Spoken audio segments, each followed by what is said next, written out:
Yeah.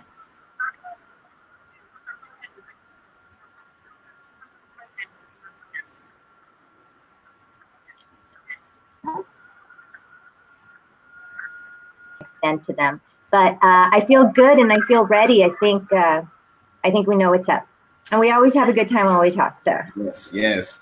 All right, everybody. So, as y'all can see on the screen and what's scrolling through, this is Janie, the mindfulness coach. You can follow her on Instagram. That is scrolling right on the bottom of the screen. Let me get this Texas CBD market picture out of the way. And how are you feeling today? You're looking lovely. How are you doing?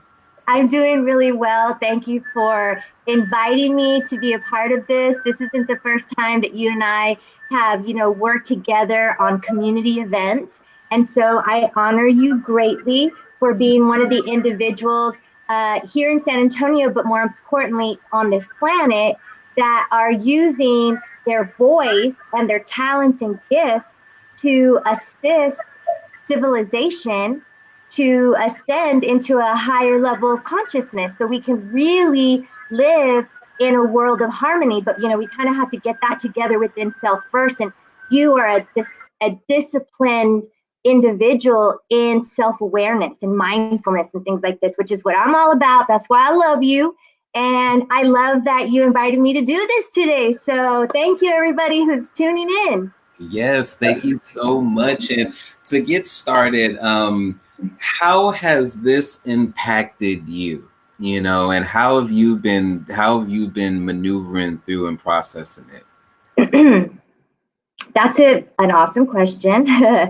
um, Funny enough, okay, I have been doing so much work on learning how to master my emotions, which really is about learning how to master my nervous system, which we can talk about. There's different ways in which we do that, but it's really important because I believe really our wealth is our health. And when I started to understand the importance of my mental well being, my emotional, spiritual, and physical well being, and how I wasn't really honoring certain areas of my life. And it really ties back to this disconnection to our true authentic selves or the primal natural state of self. So for me, this journey of coming to know myself and going into the inner space and getting real curious about, well, how does my body work, the physiology, and then my psychology, like what is the mind and what is the body and what's the soul and what's the spirit? When you start going into these deeper questions, you start to realize that really where peace and well-being lies is in learning what the word balance means, because you know a lot about what I mean in this regard in terms of how that word plays out in our reality, Yeah. in the creation of our life, in balance alone. Just, I mean, I could talk for days. I don't want to get on a tangent on it, but the right and left brain, we need to synchronize our brains. Each side is very strong in a lot of ways, but we've been conditioned to really operate more from the thinker and the doer, which is the left brain. It's about, competition and it's very logical. And so it's really time right now with everything that's going on. You asked me, how is this impacting me? I think I started on this journey about 9 years ago, but got like balls deep into the breath work and the learning about the chakras and the endocrine system and all this stuff. And that's when I really started to understand what balance really means and how I myself was like disharmonious and imbalanced. The left and right brain, the right brain is really the artist, and the left brain is like the architect. And the creator, the creative side, the heart and the spirit is connected to the right brain. That's like the thriver, that's the cheerleader, and oftentimes can be. Not to say that side of us, which is the feminine, there's the feminine and the masculine, the right and the left, the caretaker and the warrior. We have a lot of imbalances with these ideas of what it means to be a man, what it means to be a woman, what emotions are proper and okay to feel and experience. There's a lot of cultural, societal, narratives and ideologies that really turned us into these like stress-induced individuals, organisms. It's like, we're just, and that's like become like the new normal, is this like stress. And so, and just this constant doing. And so people get really uncomfortable with doing nothing, like not having something to do or a list to check off, or, just all these ways in which we fill the void. We distract ourselves. There's so many distractions that we have that keep us from just being still with ourselves, because it's really our own mind that can drive us insane. You're either living and creating a hell for yourself here, or you can learn how to create a heaven here. You can bridge heaven on earth, or you could bridge hell on earth. You can use your mind and your body and your tongue, your words, to lift and build and support and create, or we can use it to destruct and destroy and divide. So I know I'm kind of going off on all this stuff, because just the word balance alone kind of got me going in every direction. But going back to how am I feeling being here?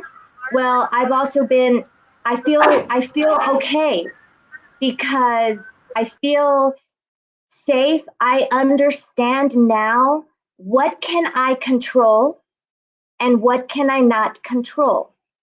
I got impacted financially. The line of work that I do, luckily for some of it, I can do online, which is really cool. And but I do Reiki and reflexology. I do body restoration work, not just like life and relationship coaching. I call myself Janie the mindfulness coach, but really it's because, and I am certified in mindfulness-based stress reduction and meditation and emotional freedom technique, which is tapping. This is all stuff that helps us learn how to deal with the stuff that we've been ignoring when it comes to mental and emotional stress. When we're not at ease mentally or emotionally and spiritually, it impacts our physical vessel. And right now we're all stuck at home and there's a pandemic going on, and it's about immunity. This is causing us to slow down. And now people are getting more curious about, well, what is a virus and what is a cell and how does this impact? And this is great, because even though it sucks that we're stuck at home, how are you using your time? I use a lot of my downtime to learn. There's so much that we can learn. There's so much we can discover. And the most important thing that you can explore and discover is your own mind, is your own body. And getting real clear about what do you want? What do you want and why do you want it? What triggers you? What is causing you to feel uncomfortable right now? When I was talking about my work, my financial stuff, I do weddings. Well, that's like, because I officiate weddings, it's one of the things that I do. And, the weddings are canceled, everything is shut down. Yeah. And, I do my best to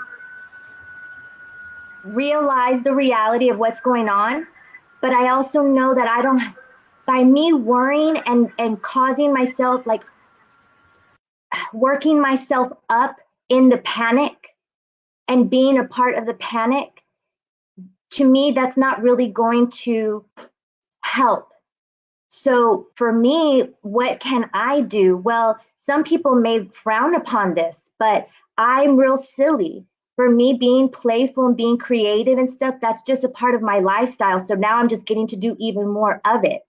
And it's funny because I feel like I want to wipe my nose, but I don't want people to think I'm sick. I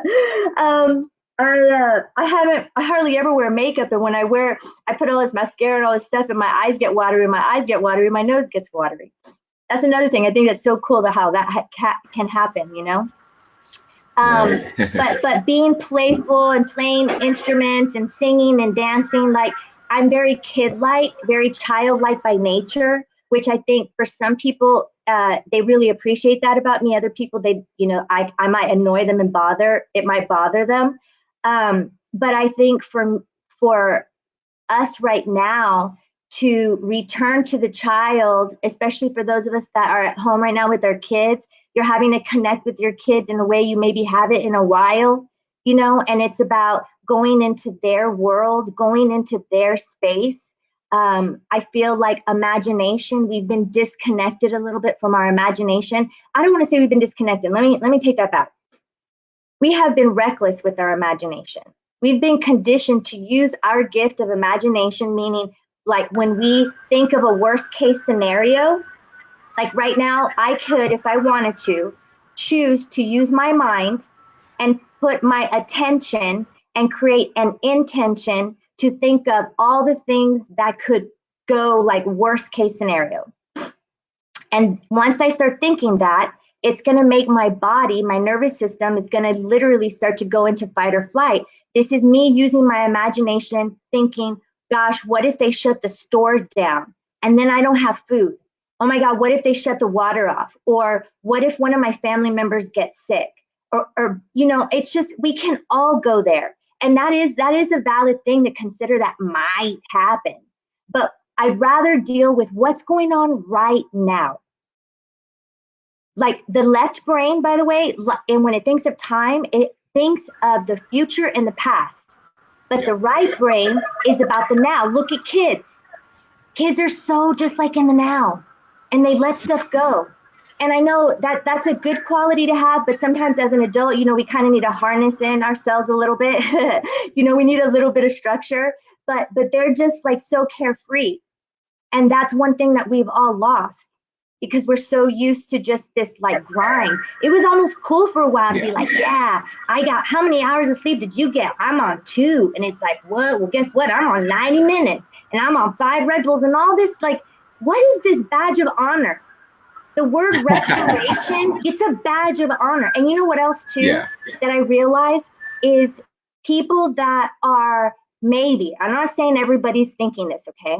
But individuals that look at people like me, who are always looking at the bright side. Yes, I can look at the reality of what's going on, but I'm always looking at the silver lining. I'm very solution oriented. And some people will look at that as I'm ignoring stuff and I'm not being responsible. You know, being like a radical optimist is not very responsible. I'm trying, if there is a middle ground.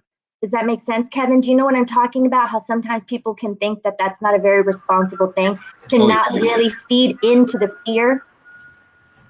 Yeah, definitely. You know, we see that a lot. And, you know, the thing is that a part of me, you know, feels like there's, you know, me and Kenyo was talking about this. And, you know, there's a lot of people who are dealing with their shadows right now. They're dealing with their shadow self for like maybe the first time in a while right now, you know, and that's fine, you know, but there needs to be something to where they can come back, they can be balanced, you know, because it is very indulgent to be in that aspect of yourself, especially when you're not you. Like the thing is that you want to know that other part of yourself, so that way you can learn how to control it, so that way when it goes out in public, it's not, you know, like, what are you being this way? It's like, I got no training. Like, what are you talking? Like, this is bound to happen, you know? So it's like one of those things where, yes, people right now, they can, and the shadow isn't always bad. You know, when a lot of people think about, oh, I'm doing shadow work or different things like that. Like, here's the thing, like plants, they grow at night. You know, the growth is at night, you know, so there's nothing wrong with this nighttime journey of going to the deeper, darker parts of yourself and confronting those, because you just need to know some people, they have their jobs in place, they have family in place, they have school in place that allows for them to not really have to engage with that aspect of themselves, you know, but now you're getting a holistic view of self. And you may not like parts of it just for the sheer fact that you just may not know, you know. And that's so beautiful, because we're all getting to flex some muscles around getting comfortable with the unknown and the uncertainty and getting comfortable with being uncomfortable. You know, that in itself is a practice. Are you following what I'm saying when I say that? It's like in this uncertainty, that's going to cause some sensation to go on inside of the body.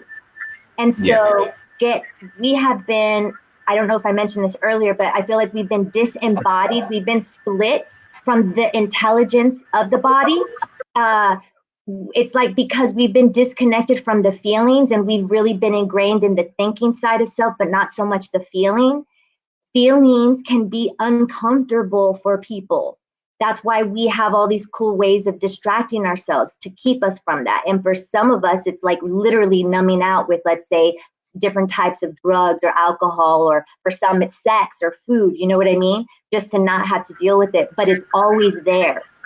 And so doing the shadow work, some people call it like the ego work, the shadow work, inner child, you know, it's just the trauma. It's these things that really keep us feeling caged and limited in a lot of different ways. So for us to go into that space, it's very courageous. And you can't always do it alone. There's a part of this work that you have to do in solitude, you know? But you need the support, and there's a lot of other people that are walking this journey. I went through most of that work, and I'll continue to do it, right? Because every day is sort of a new day to grow and shed a skin or heal some residual trauma that I'm very aware of that still like lives within me. Really taking it for me, I call it the dark night of the shadow. Like that's not just myself. That's something people can research this. I went through that, like my dark night of the soul started about 3 years ago after a 10-year relationship came to an end. And I was really wanting to get deeper into my spiritual, emotional, mental connection and intimacy with them. And they weren't really ready to do that level of work. So having to deal with being abandoned and the shame and all these things that live inside of us, you know, guilt, regret, rage. Oh my gosh, like I didn't realize how much rage was living inside me based on some things that happened when I was really young around sex trauma. Just a lot of different things that had happened that were impacting me on a subconscious level, which is why I was attracting people into my life, particularly intimate relationships, or even very like job opportunities, or like people that wanted to partner up with me in business or something like that. You know, it would always kind of show up like that, where I would always end up feeling a high level of disappointment, or it would start to bring out the ugly side in me, you know? And so when that happened, at this point, I had already learned enough, and I had already started my spiritual work while in that relationship, that I had enough understanding of how I was going to address what was showing up. I did everything I could to keep that relationship together, and I had to let it go. And by letting it go, that meant letting go of a business, because we had a business together, a friendship, a book that I had just written that was like my baby that had just been birthed. So it's like, oh, you know what I mean? All this stuff that had to just whoop, come to an end, and everything crumbled underneath me. And I was like, all right, this is it. I'm in my hell. I am in hell, and I don't want to run from hell. I already know the little ways in which my ego is going to try to distract me. And let me tell you, it came in, and I went there. You know, it happens even to the best of us. We're not going to listen to our intuition all the time. There's instinct and intuition, and we got to get real clear about what they both are. Okay, because they're both very important. And when you start to really know thyself and love thyself and heal thyself, you start to realize what your intuition actually is. And even though it tells you to do some tough stuff sometimes, it's what's best for you. Yeah. And if you don't listen, it's okay, because you're going to go down a path and learn some more shit. It won't be your rock bottom. Some other thing will have to be. It's just like when you're in a bad relationship, like in this case, right? There's all these red flags, or other people see things, and you ignore. And then something happens, and it's like a dagger to the heart, and a dagger to the stomach, and a dagger to the back or the head or whatever. and then we don't leave. And then it's like you, and I always tell my clients that come to me, and I say this with compassion, man, because I've been there. Yeah. It's about literally choosing, like in the Matrix, the red pill and the blue pill. It's like taking off the rose-colored glasses and saying, I want to seek the truth. Like, show me my own hypocrisy. Show me how I attracted this. So I stopped playing the victim game. We are victimized. And what happened to me, it was not cool what happened to me. But just because I understand the soul perspective around it now, and the letting go, like the healing part of the forgiveness, a lot of us right now, we're angry and sad and frustrated about some things that are causing us to hold on to a lot of hate and rage. Yeah. And this is a great time to get curious and go on YouTube and find videos to learn about this stuff. Gabor Mate, Gabormate, Gabor Mate. I don't know if I'm saying his name right, but he's a fantastic person too. If you want to understand trauma and how it impacts there's this word, there's your endocrinology, your immunology, and your neurology, and your psychology, okay? What happens to us between 0 and 7 is shaping some very fundamental belief structures inside of us. Yeah. And people are addressing trauma maybe just in one respect or in one way, and you have to heal it in the mind. It impacts your thoughts, it impacts your emotional body, which is like how you do relationship with yourself, relationship with other people. And then it also impacts your physical body. So you literally have to go through a purification of all of these things to return, like literally take your autonomy and your sovereignty back. The society and culture has taken control of our mind. They dictated to us what we need to be focused on, what we need to be chasing after, what is success, what you want, and all these, right? And that's why we had to get really clear. What do you want? And if you're uncertain, you're going to unconsciously create your life. This is time. It's time we choose to live deliberately, not accidentally anymore, you know, especially if we want to see major change in the world. Be the change you want to see in the world, you know? If you hate dishonest people, how are you being dishonest? Most importantly, with yourself. What are you in denial of? You know? How I know one of the areas that I work on is my eating. And now I don't get to eat out as much. I can cook, but I don't love cooking, and I also don't love cleaning. So for me, it's real simple just to kind of get some food. You know what I mean? It's about the same when it comes to money. But now I'm cooking more, and I'm like finding ways to enjoy it. And I'm also making sure that I'm not buying a lot of sugary stuff, because that's my addiction, is sugar. Yeah. And I've always had, from when I was a child, which is how I got into this journey, I've always had digestive issues. And so at some point, when I was trying to figure out how to heal myself, I figured out that it was also spiritual. And that's kind of how I got into like studying and learning about energy work. I never thought that I would end up doing that work, but it just was part of my calling, and I surrendered to it. Do you know what I mean? But I realized that there are some choices that like I could do. I should be drinking more water. I drink water, but I need to drink more water. Better, more greens. You know, there's certain areas in my life that I'm real disciplined with, but when it comes to food, that's an area that I struggle with. So now that I'm in this quarantine, I'm like, all right, let's like hunker down for real in the food. Now you even have more of a reason, because of the immunity thing that we need to focus on right now, you know? Yeah. No, definitely, you know, and the thing is, you know, and my friend Tony was like, she's speaking facts on the comments. So yes. I didn't see that. So that's super awesome. So what I want, before we let you go, I know we were talking before about, you know, the acronym PANIC. So can you go ahead and break that down for the people?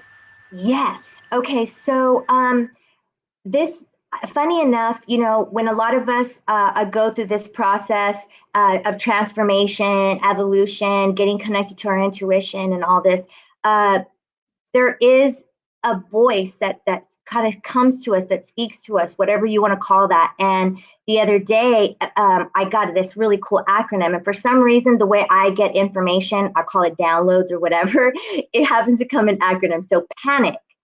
Uh, there's a lot of panic going on right now for a lot of different reasons, and it's understandable. So we don't want to shame these feelings and these emotions. But this is what had come to me was P is pressure. Okay, we're feeling pressure. Get clear. Maybe do a writing exercise. This might be a good writing exercise. Okay, what part of the pressure are you feeling? What is self-induced and what's like actually happening? And also too, pressure, where are you feeling pressure in your body and tension? You might as well just do that too. Anxious. We're going to feel pressure. We're going to feel anxious. Anxiety is really flaring up right now.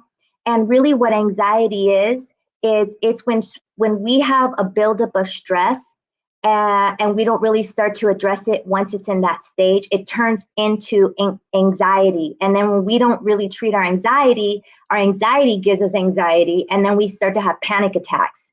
So that's why breath work is really important, which we'll touch on here just at the very end. When you feel panic, there's a little thing that we can do, or that you can do, to help you when you start to feel like, your fight or flight system getting triggered. Nervous, nervous, that's the N, nervousness. Or triggering the nervous system into fight or flight. Okay, we're feeling nervous about a lot of things because there's so much uncertainty, right? Insecure, insecure. What is it that you're feeling insecure about? Okay, and then control. There are a lot of us, especially for individuals that grew up in homes that were really tumultuous, maybe a lot of abuse or just a lot of stress. For whatever reason, there's an ACE test that you can take, by the way, to kind of give you its adverse childhood experiences. This stress at that age is shaping your nervous system to be on hyper alert, hyper vigilant. It's almost always scanning. So there's ways in which you're going to want to control as much as you can, because it's a protective mechanism. But when we want to control everything and things don't go how we planned or how they expected, and it throws you for a loop, that's tied to trauma. That's something that you can rewire and heal your brain through what's called neuroplasticity with intention. But the thing that we need to do is get curious about our thoughts, to get curious about what we feel when we're having a thought, or when somebody triggers us. Notice where you feel that in the body. We have to take that attention and go inward, but right now it's focused outward. So going back to that panic, pressure, anxious, nervous, insecure, loss of control freaks us out. Your daily routine is off. When your daily routine, the mind body, it's like a machine. It's a computer, y'all. It's super sophisticated. And it knows patterns. And then once it finds a pattern, that's where it wants to go. So you're disrupting your pattern. So literally your brain and your whole neurological system is just like, whoa, what's going on? And it's natural for you to feel this. So not only are you experiencing some changes and shifts and some total like WTF situations right now personally, we also have to remember that we are all connected through the quantum field. Okay, there's a collective energy that's happening. And for those of us, we all feel it, but some of us are way more sensitive, like what they call the empaths, to that stuff. So sometimes you're having to wake up in the mornings, and that day you might feel great. And then a little bit later at night, you start to feel a little bit different, and you start to feel lull, or maybe you have 2 great days, and then one day you're just like, oh my God, I want to die. And I'm so scared. You have to learn how to ride the wave. And when you do feel panic, don't panic that you're panicking. Realize, this is natural for me to be feeling this right now. It helps to label and identify by identifying what emotions. not just like I'm angry, right? Like what more importantly, what is it that you're angry about? Or what are the other things? I'm frustrated, I'm scared. Identify it. That's why mindfulness is really wonderful, because the mind can't do two things at once, okay? So we have to, when we feel it, we have to have the ability to create the space for that uncomfortable emotion. And if we suppress it and ignore it and say, no, that's not good, and I don't want to feel that, that's bad, it's going to stay trapped in the body. It's better to see it for what it is, witness it with compassion, and use your breath.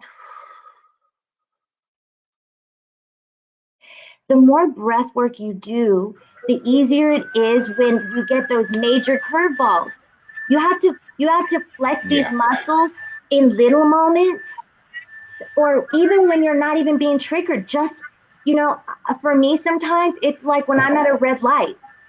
You can't do heavy, deep breathing because you can get pretty high and maybe get a little dizzy, but it's just for 60 seconds, It's bringing my awareness to my breath, giving thanks for my breath, and allowing myself to use it as a filtration system to cleanse the 100 trillion cells I have in my body of mental, emotional, physical, and spiritual stress. Like, I can free it from me. And we're oxygenating our blood, which is, guess what? Improving our immunity. Yes, that's why, yoga, everything right now, just being able to do the breath works, to be able to do these things is so important right now. So I know that you have a resource for people. Go ahead and let them know that resource, and also where they can find you, what work you have that you're offering right now for people. And yeah. Okay, thank you so much. And continued success on this project, by the way. You're doing a wonderful job. I know it's not easy doing this, putting it all together, but you're super rad. So thank you for that. If you guys go to JanieTerrazas.com, I'm sure there'll be a link or whatever. You can search me, okay? My name's coming across right there, I think. Janie the Mindfulness Coach. You can search me on Instagram. But if you go to JanieTerrazas.com, I have a PDF. It's called the Know Thyself Jumpstarter Kit. I believe in order for us to love ourselves, to love thyself, one must know thyself. And there's these 9 tests that I found to be very informative and super insightful for myself as I was going through this process. And I believe every human being needs to know these 9 things about themselves. So if they go, there's a place where they can enter their email. I'm not going to bombard them with stuff. There's no catch or anything like that. They'll get it and they can download it. I think I also, in that first email, they'll get my 7 positive daily habits.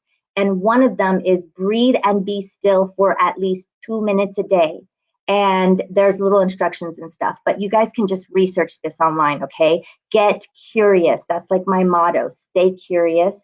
And as far as resources, like what I can do to serve you, I'm here to help individuals with mindful partnership, so relationship coaching, self-care practices. My specialty really is in stress management, but I want to help you identify all the places in your life that's stressing you, and oftentimes it's maybe relationships.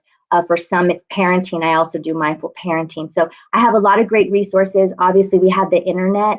And so I might not be able to offer relaxation stuff, but I can teach you some great relaxation techniques that you can use and some breathing techniques. So I'm here for anyone who is looking to live a more balanced, mindful, love-filled life.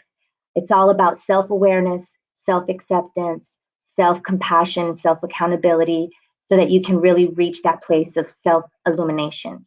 Got to illuminate thyself. So just go to my website and search me online and you'll find stuff. And I have your web now. I have the website going there with the IG. So everybody that's looking in right now, that is her IG and her website that are showing across the screen. So that's super awesome. And thank you so much for bringing your light here to the Texas CBD Fair and Yeah. Market Online Quarantine Edition. Yes, for sure. And guys, I didn't mention Rise Above TV. That's a platform where I'm really, it's all about empowering humanity and supporting unity. And I'd love for you to like and follow Rise Above TV and check it out. Thank you so much, Kevin. And thank you to all of you guys who are really choosing to live authentically. It's all about tapping into our power, passion, and purpose. And I believe each of us is here to deliver something wonderful. But first and foremost, it's really about learning how to be love so that we can all deliver love, and live from that space. Oh yeah. So thank you, Jamie. You enjoy the rest of your Saturday. I thank you so much for coming on here. And yeah, like I said, everybody, her stuff is right there on the screen. We're gonna have it on here for us a little bit more when I let her go. And yeah, enjoy your Saturday, JD. Thank you. Thank you. You too, Kevin. Bye. Peace be in us. Bye. Peace.